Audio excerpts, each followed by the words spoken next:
아마 우리들 다 대부분은 어느 정도는 만성 염증을 가지고 있어요. 네, 저는 그런 것 같아요. 네. 하다못해 뭐 만성 위염, 식도염 다 달고 있는 네. 경우도 많고 진짜 요즘에는 만성 염증이 없는 사람이 별로 없는 것 같아요. 네, 그렇죠. 이 만성염증이요, 뚜렷하게 급성염증처럼 뭐 빨갛게 되고 열나고 이런 게 아니라 굉장히 증상이 모호해요. 그냥 어떤 경우에는 약간 어질어질하다, 뭐 두통이 있다, 그다음에 설사를 자주 한다, 뭐 복통이 있다, 그리고 뭐 피부에 뭐가 자꾸 생긴다, 그리고 근력이 떨어지고 동맥경화가 있거나 안구 건조가 심하다.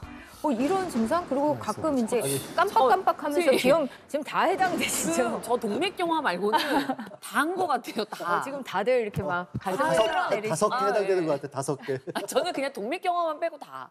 녹화 끝나면 교수님 외래로 가야죠. 아니, 그렇다면 이게 우리의 몸이 그냥 만성 염증 상태, 거의. 네. 그렇게 봐야 하겠네요.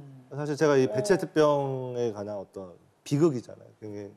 이걸 소개해드린 건 사실 우리가 염증에 대한 경각심을 좀 가질 필요가 있다고 생각을 합니다. 이게 염증이 결코 이렇게 가볍게 이렇게 넘길 일은 아니거든요.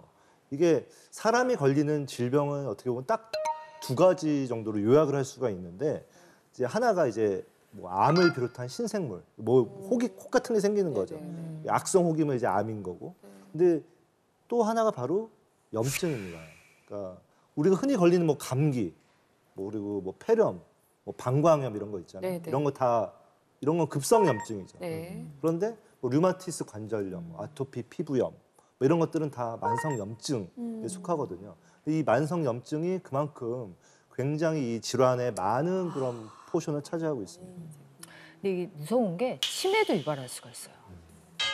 그래서 이제 건강한 40, 50대 이제 성인을 대상으로 이 사람들의 염증 수치를 이제 피 검사를 할 수 있는 거 5가지를 측정을 해봤더니 24년 후에 이분들이 70대가 됐을 때 벌써 이 40, 50대 때 염증 수치가 높았던 분들, 특히 5가지 이제 수치 중에 3가지 이상 높았던 분들은 뇌 부피가 5%나 줄어들었다는 거죠. 어머, 5% 정도면 자연적 부피 감소로 치면 한 20년 정도에 해당합니다. 그렇죠. 그래서 어마어마하네요. 예, 이게 이제 아마도 치매나 이런 기억력과 관계가 있을 것이다, 결국은. 그래서 이 치매뿐 아니라 우리가 알고 있는 뭐 당뇨, 고혈압 이런 많은 성인병들이 결국은 염증과 굉장히 깊은 관계가 있을 거라는 거죠.